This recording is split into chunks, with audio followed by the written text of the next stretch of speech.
MP Kesineni Nani వైసీపీలో చేరేందుకు సిద్ధమవుతూ ఉన్నారు. నేడు సీఎం జగన్ను కలిసే అవకాశం ఉన్నట్టు తెలుస్తోంది. YCP Vijayawada MP seat Kesineni నానికి ఇస్తారని ప్రచారం జరుగుతోంది. ఇప్పటికే నానితో ఓ వైసీపీ ఎమ్మెల్యే ఎమ్మెల్సీ టచ్లో ఉన్నారని తెలుస్తోంది. బెజవాడ పార్లమెంట్ పరిధిలో ఉన్న వైసీపీ సిట్టింగ్ ఎమ్మెల్యేలతో కేశినేని నానికి సన్నిహిత సంబంధాలున్నాయి. దీంతో వైసీపీ వైపు కేశినేని చూస్తున్నారని ఈరోజు ఆ దిశగా నిర్ణయం తీసుకోనున్నట్టుగా తెలుస్తోంది.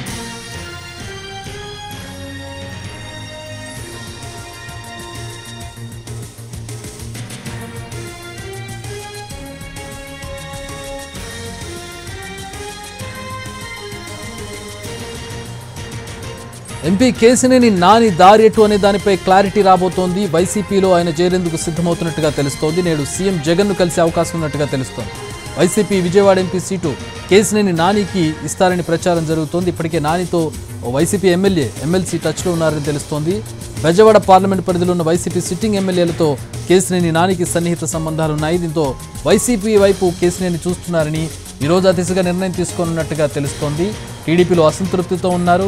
ఆయనకు విజయవాడ ఎంపీ టికెట్ నిరాకరణకు గురైంది. ఆయన సోదరుడు కేశినేని చిన్నికి టికెట్ ఇస్తున్నట్లుగా ప్రకటన జరిగింది. ఈ నేపథ్యంలో ఆయన పార్టీకి అలాగే పదవికి రాజీనామా చేస్తాననే ప్రకటన కూడా చేశారు. ఈ నేపథ్యంలో ఆయన ఏ పార్టీలో చేరబోతూ ఉన్నారు?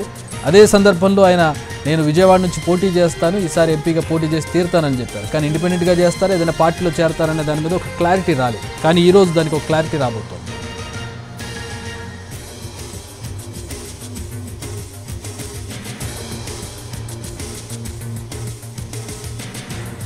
మా ప్రతినిధి శ్రీకాంత్ మరిన్ని వివరాలు అందించడానికి విజయవాడ నుంచి లైవ్లో అందుబాటులో ఉన్నారు. శ్రీకాంత్, మొత్తానికి అంటే అటు బీజేపీనా వైసీపీనా అనుకున్నాం, వైసీపీ వైపే అడుగులు పడుతున్నట్టు కనపడుతోంది. ఏంటి జరగబోతున్న పరిణామాలు ఏంటి? వైసీపీ వైపు అడుగులు పడడానికి దోహదం చేసిన అంశాలు? తెలుగుదేశం పార్టీకి సంబంధించిన రెబల్ ఎంపీ కేశినేని నాని అయితే వైసీపీలోకి వెళ్ళడానికి అయితే రంగం అయితే పూర్తిగా సిద్ధమవుతుంది. ఇప్పటికే ఆయన గత వారం రోజుల నుంచి కూడా తెలుగుదేశం పార్టీకి రాజీనామా చేస్తానన్న ప్రకటనతో పాటుగా ఆయన లోక్సభ సభ్యత్వానికి కూడా రాజీనామా చేస్తున్నట్టుగా కూడా ప్రకటించారు. ఆ లోక్సభ సభ్యత్వానికి టెక్నికల్గా రాజీనామా ఆమోదం అయిన వెంటనే కూడా టీడీపీకి కూడా సభ్యత్వానికి రాజీనామా చేస్తానన్నారు. ఆయన కుమార్తె కూడా ఆయన బాటలోనే నడుస్తూ కార్పొరేటర్ పదవికి కూడా రాజీనామా చేశారు, పార్టీ పదవికి కూడా రాజీనామా చేస్తానని ప్రకటించారు. ఈ నేపథ్యంలో ఆయన వచ్చే ఎన్నికల్లో మాత్రం ఖచ్చితంగా బరిలో దిగుతాను, మూడోసారి పార్లమెంట్కి వెళ్తానని కూడా చెప్పిన నేపథ్యంలో ఇండిపెండెంట్గా గెలిచే సత్తా ఉందని చెప్తూనే ఇండిపెండెంట్గా పోటీ చేస్తానని క్లారిటీ ఎక్కడ ఇవ్వలేదు. ఈ నేపథ్యంలో ఆయన వైసీపీలోకి వెళ్తారా లేకపోతే బీజేపీలోకి వెళ్తారా అనేది పూర్తి స్థాయిలో చర్చ జరుగుతున్న నేపథ్యంలో మనకు అందుతున్న సమాచారం ప్రకారం ఎన్టీఆర్ జిల్లాకు సంబంధించినటువంటి ఒక ఎమ్మెల్యే అదేవిధంగా ఒక ఎమ్మెల్సీ కూడా కేశినేని నానిని పార్టీలోకి తీసుకురావడానికి సంబంధించి పూర్తి స్థాయిలో ఇప్పటికే పలు దఫాలుగా సమావేశాలు కూడా నిర్వహించారు. ఈ సమావేశాల్లో కేశినేని నాని కూడా వైసీపీలోకి రావడానికైతే సుముఖత వ్యక్తం చేసినట్టుగైతే మనకి సమాచారం కూడా అందుతోంది. ఈరోజు మధ్యాహ్నం తర్వాత సీఎం జగన్తో కూడా కేశినేని నాని భేటీ అయ్యే అవకాశాలు కూడా ఉన్నట్టుగైతే మనకి తెలుస్తూ ఉంది. అదేవిధంగా ఆయన పార్టీలో చేరిన తర్వాత విజయవాడ ఎంపీ స్థానానికి మాత్రమే టికెట్ ఇచ్చే అవకాశాలు కూడా ఉన్నట్టుగైతే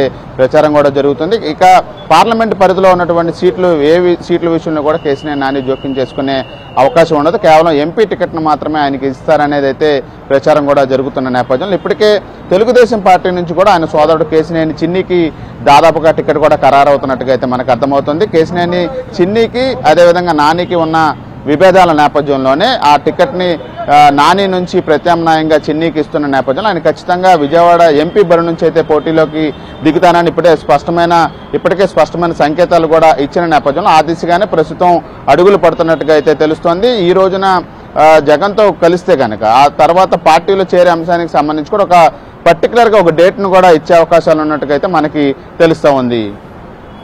శ్రీకాంత్, అంటే ఇప్పుడు టీడీపీ నుంచి బయటికి వచ్చేటటువంటి అసంతృప్తి పరిస్థితి ఆయన కుమార్తెకు మేయర్ పదవికి సంబంధించిన దగ్గర ఉందా, అంతకు ముందు నుంచి ఉందా?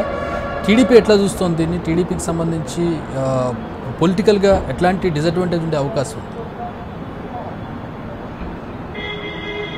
అంటే ఖచ్చితంగా కూడా కేశినేని నాని 2 సార్లు వరుసగా కూడా టీడీపీ తరఫున ఎంపీగా విజయవాడ నుంచి గెలవడం కూడా జరిగింది. ఇక మేయర్ సీటుకు సంబంధించి ఏదైతే ఆయన కుమార్తెను మేయర్ అభ్యర్థిగా కూడా పెట్టడం ఆ మున్సిపల్ ఎన్నికల సమయం నుంచే బొద్దా వెంకన్న టీంకి కేశినేని నాని వర్గానికి ఉన్నటువంటి విభేదాలు తారాస్థాయికి చేరి ఒకరినొకరు బహిరంగంగానే తిట్టుకునే స్థాయికి కూడా వెళ్ళిన నేపథ్యంలో కేశినేని నాని 2వ ఎంపీగా గెలిచిన దగ్గర నుంచే ఈ విభేదాలు అనేది చాలా ఎక్కువగా రావటం, ఆ తర్వాత పార్టీకి ఆయనకి కూడా గ్యాప్ వచ్చిన నేపథ్యంలోనే పార్టీ అధిష్టానం ఆయన్ని ఆ పార్టీలోనే ఉంచి సస్పెండ్ చేయకుండా ప్రత్యామ్నాయంగా కేశినేని చిన్నిని ప్రోత్సహిస్తూ వచ్చింది. ఇప్పుడు చివరికి తిరువూరులో జరిగిన గొడవ నేపథ్యంలో ఆయన పక్కన పెట్టి టికెట్ కూడా ఇవ్వట్లేదనే విషయాన్ని కూడా చెప్పిన నేపథ్యంలో ఖచ్చితంగా విజయవాడ పార్లమెంటు పరిధిలో కేశినేని నాని అయితే కొన్ని అభివృద్ధి పనులు చేయటం కూడా జరిగింది. అభివృద్ధి పనులకు సంబంధించి కూడా కొంతవరకు అటు టీడీపీకి కూడా రెండోసారి ఆయన గెలవడానికి సంబంధించి ఓట్లు పడడానికి కూడా అవకాశం కూడా కనపడింది. అయితే ఇప్పుడు కమ్మ సామాజిక వర్గానికి సంబంధించిన ఓట్లు కూడా ఏదైతే విజయవాడ పార్లమెంటు పరిధిలో ఎక్కువగా ఉంటాయి కాబట్టి ఈయన పోటీ చేస్తే ఖచ్చితంగా ఆ ఓట్లు కూడా కొన్ని ఓట్లని కేశినేని నాని చీల్చే అవకాశం కూడా ఉంటుంది కాబట్టి అది కొంతవరకు తెలుగుదేశం పార్టీకి నష్టం కలిగించే అంశం. అయితే పార్టీలో ఉండి పార్టీ అధిష్టానాన్ని పార్టీ ఇన్ఛార్జీలతో సమన్వయం లేకుండా ఆయనతో వస్తున్నటువంటి విభేదాల నేపథ్యంలో కొంత పార్లమెంటు పరిధిలో ఉన్నటువంటి పార్టీ మొత్తం డిస్టర్బ్ అవుతుంది కాబట్టి ఆయన ఖచ్చితంగా పక్కన పెడితే మిగతా వ్యవహారం అంతా చక్కబెట్టుకోవచ్చు అనే ఆలోచనలోనే పార్టీ అధిష్టానం ఆయన పక్కన పెట్టినట్టుగా అర్థమవుతుంది. ఈ నేపథ్యంలో ఆయన వేరే ప్రత్యామ్నాయ మార్గాల ఆలోచనలో భాగంగానే ప్రస్తుతం వైసీపీ వైపు అడుగులు వేస్తున్నట్టుగా అయితే మనకి తెలుస్తూ ఉంది. Chakri thanks for the update Srikanth. మొత్తానికి కేశినేని నాని వైసీపీ వైపు అడుగులు వేస్తూ ఉన్నారు. ఈరోజు సాయంత్రానికి ఒక క్లారిటీ వచ్చే అవకాశం ఉంది.